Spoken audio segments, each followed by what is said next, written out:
አላሁ አክበር። በአውሮፓ ታላቋ ሀገር ኢንግላንድ ፕሬዝዳንቷ ስለ እስልምና በትላንትናው ዕለት የተናገረው ንግግር እጅግ የሚያስደስት ነው።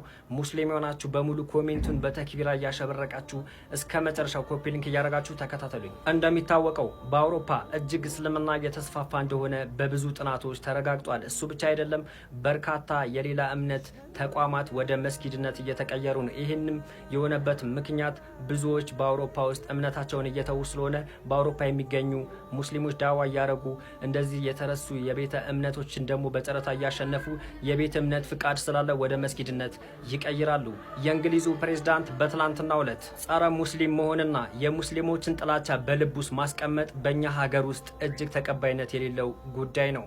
የሙስሊሞችን መስጊድ፣ የእምነት ተቋማትን እንዲሁም የሙስሊም ትምህርት ቤት እንዲገነባ ድጋፍ እናደርጋለን፣ የገንዘብ ድጋፋችንም አናቋርጥም ብሏል።